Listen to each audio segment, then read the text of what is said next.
Hello everyone and happy holidays. I'm Nabil Murad. In this tutorial, I'll show you how to create a happy holidays greetings puzzle in Excel. This is how the puzzle looks like when solved. I'm going to reset it and show you how to play, then we'll be creating it from scratch in Excel. When I click on the reset button, a macro is triggered and it clears the card picture on the left side.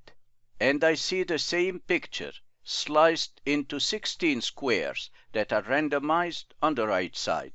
Each one of the random slices has a random number in the lower right corner. We start solving the puzzle by writing the correct slice number in the correct square on the left setup. So, for the upper left corner, that should correspond to this moon, and it has number 68. So if I type a wrong number like 28, nothing will happen.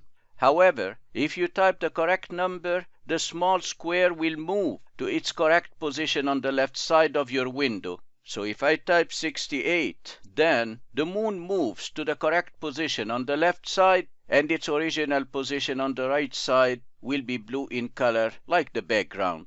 Let's try another one. So let's say I'm going to type 94 in this square. That's a wrong number, nothing happens.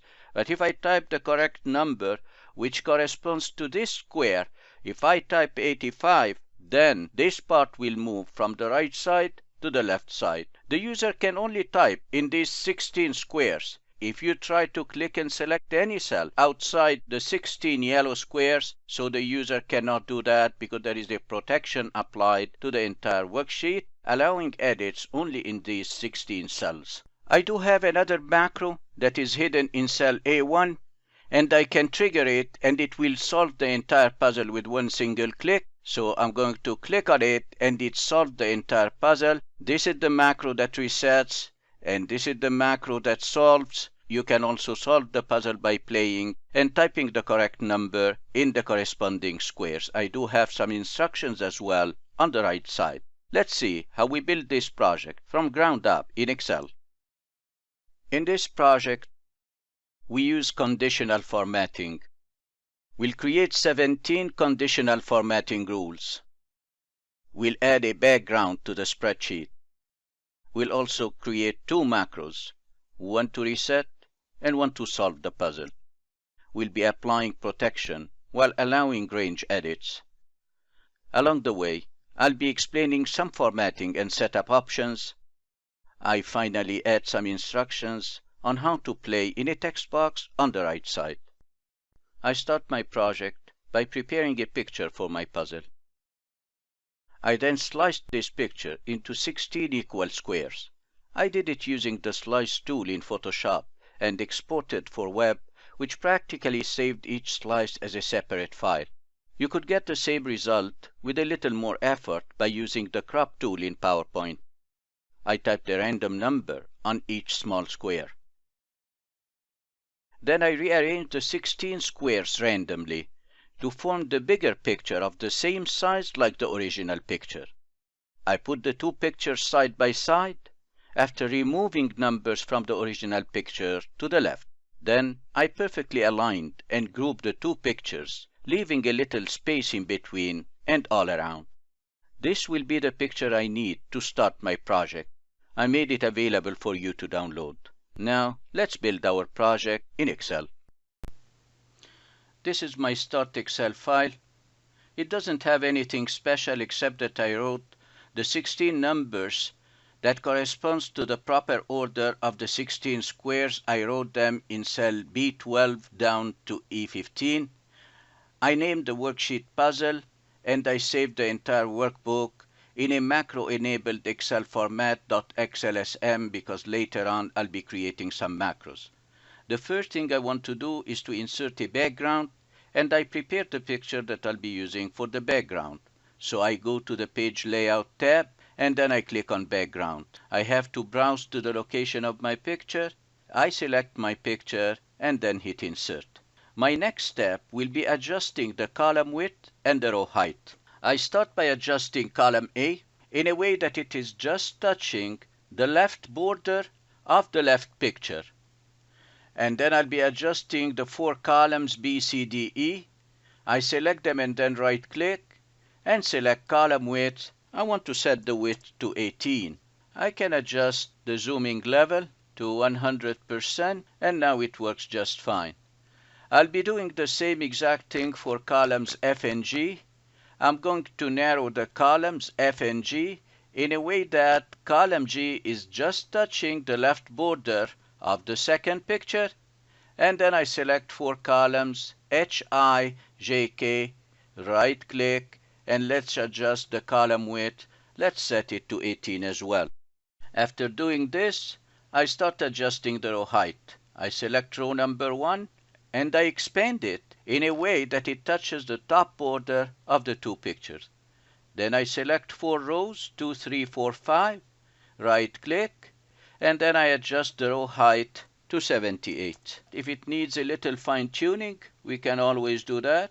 I'm going to select row number 5 and drag it a little bit down so that it touches the lower border, and we finish the first part.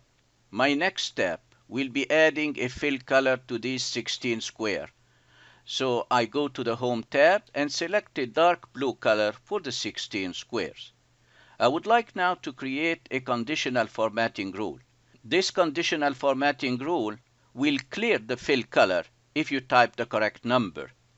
So I go to Conditional Formatting, click on New Rule, and then select Use a Formula, and then I click in the box for creating a formula, and I'll say, from the perspective of this cell B2 in the upper left corner, I want it to be a relative cell reference, so I hit the F4 key 3 times.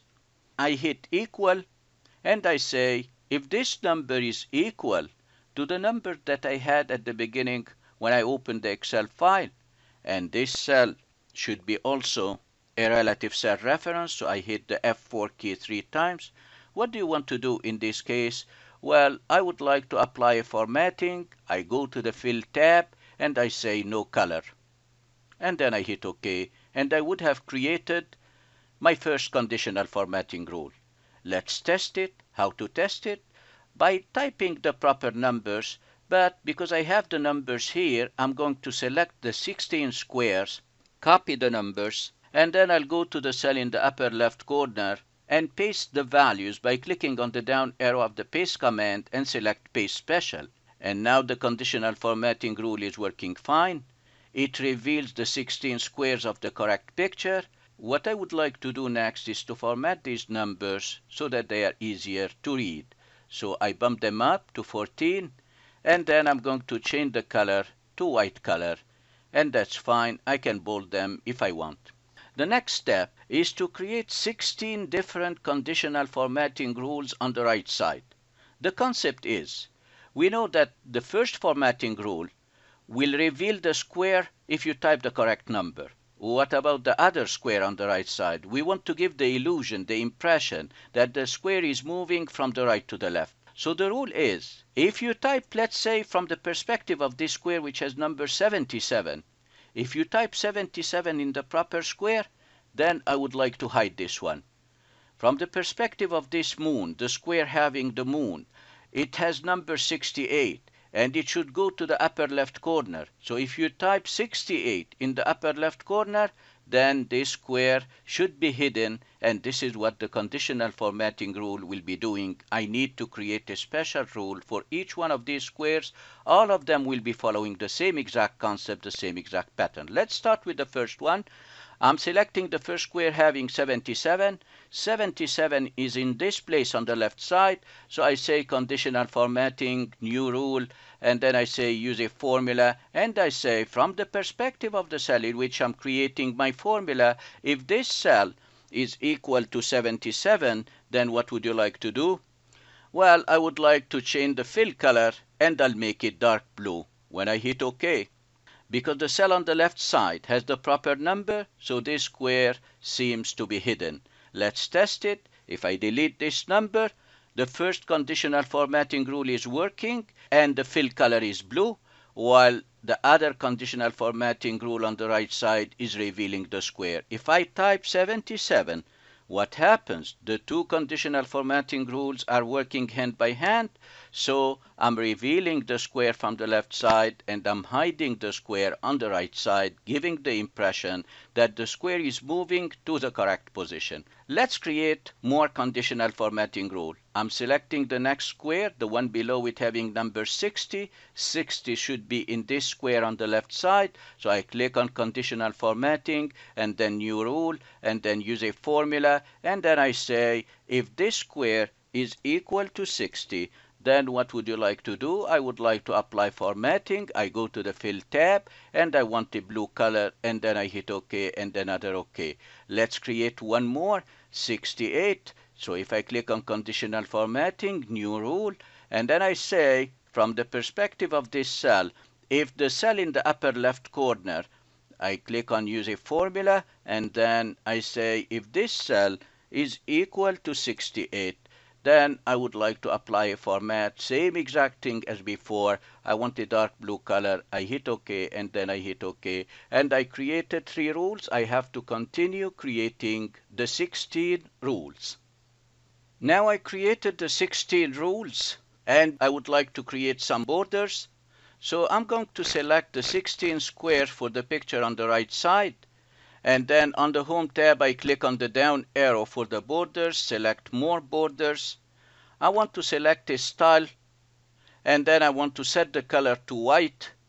And then I want to apply this border to all the borders. So I click on outline and I click on inside. And then when I hit OK, I can see the borders.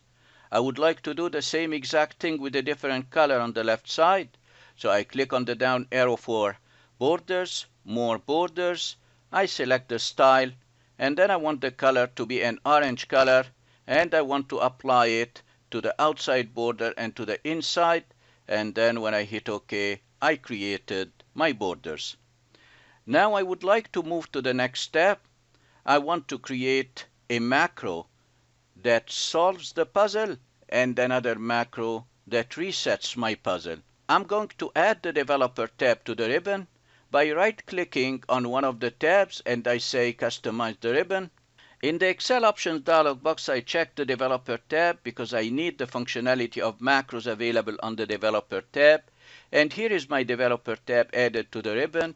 I want to record an absolute macro. What does it mean, an absolute macro? It means it will perform on the same exact range. So make sure that use relative reference is not highlighted, and then let's click on record macro. The first macro will be the macro that resets the puzzle. So I'm going to name it reset me, and then I hit OK. What does this macro do? It simply clears the numbers. It deletes the numbers from the 16 squares on the left side. So I select the range, and then I hit the delete key. It reveals the random slices on the right side. But I want my macro to stop at cell A1, and then I'll be stopping the recording, and I would have finished recording the first macro. Let's record the second macro. It's another absolute macro. Make sure that use relative reference is not highlighted. Click on record macro and let's rename it solve me, and then I hit OK. What does this macro do? It will be copying the numbers, the correct numbers, from B12 to E15. I'll copy them, Control C, and then I'll go to the upper left square B2, and then on the Home tab I want to paste special, which means I'll be pasting the numbers. So I solved the puzzle and it revealed the real picture in the correct order in the background. I want to stop at cell A1, and then I want to stop the recording, so I go to the developer tab and stop recording. Now I do have the two macros.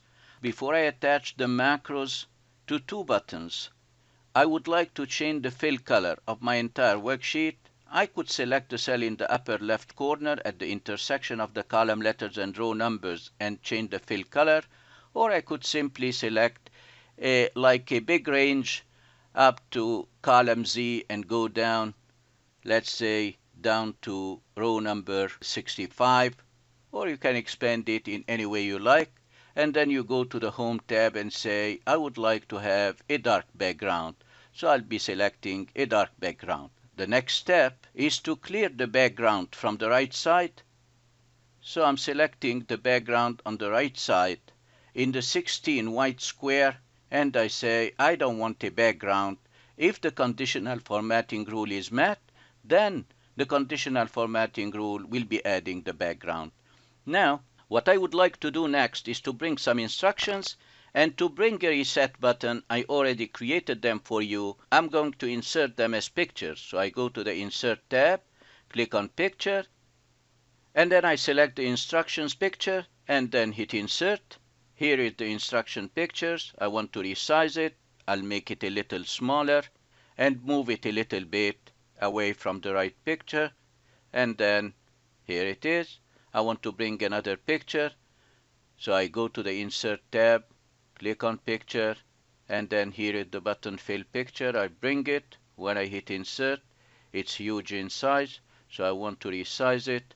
So I'll make it much smaller. Now I adjusted my picture, I adjusted my instructions, and my next step will be linking the macro that I created to this picture and to another button, a hidden button that I'll be creating in cell A1.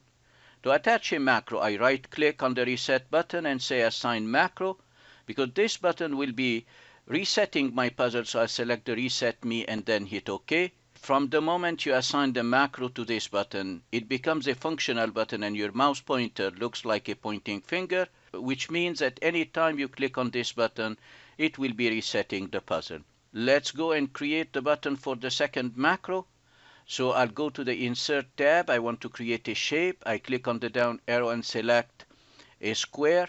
I'll be creating a little square in cell A1. For this square, I want to make it hidden, so I'll remove the shape outline. So I say no outline, and for the shape fill, I want to make it dark blue so that it's a hidden shape. And then I right-click and say Assign Macro. To assign the macro to this button, I select the Solve Me, because this is the button that will be solving the entire puzzle. I hit OK, and now I have the two buttons working alternatively. This one will solve the puzzle, and this one will reset the puzzle. Of course, we want users to try solve the puzzle by typing the correct numbers, but in case you want to help them, you can solve it by clicking on this little square. We want to prepare for using this puzzle by applying some protection. And in order to apply protection, we go to the Review tab of the ribbon, and on the Review tab, I click on Protect Sheet. And if you read here, it says Protect Worksheet and Contents of Locked Cells. By default, we have over 17 billion cells in one single Excel spreadsheet, and all these cells are locked by default. So before applying protection, if you would like the user to be able to type numbers, then you need to allow editing in this 16 square. And in order to do this, I'll be selecting the 16 square, and I want to go to the Format Cell dialog box. I open the Format Cell dialog box by hitting Ctrl+1. The last tab to the right is the Protection tab. I want to take the check away from Locked, so these 16 cells will not be locked. So the protection will not be applied to these 16 cells, so the user will be able to type in these cells. When I hit OK, I prepared for protection. On the Review tab of the ribbon, I click on Protect Sheet. Now what it says, Protect Worksheet and Contents of Locked Cells. If you wish to provide a password, you will be prompted to confirm the password one more time. But you know what? I don't want the user to click and select any other cell, so I'm going to take the check away from Select Locked Cells, and when I hit OK, if you try to click on any cell, you cannot do that, but you can trigger the macro by clicking on the Reset button. You can trigger the other macro by clicking on the Hidden button in cell A1. The final step, I would like to hide the column letters and the row numbers. I can't do that because I have protection, so I'll be unprotecting for a second, and then I go to the View tab of the ribbon. I take the check away from headings, and then I go back to the Review tab, and I'll be applying the protection, and I hit OK. Now my puzzle is finished. You can take the challenge of solving it. You can create more puzzles using different pictures. We had a lot of fun using conditional formatting and macros. I wish you all A very happy holidays.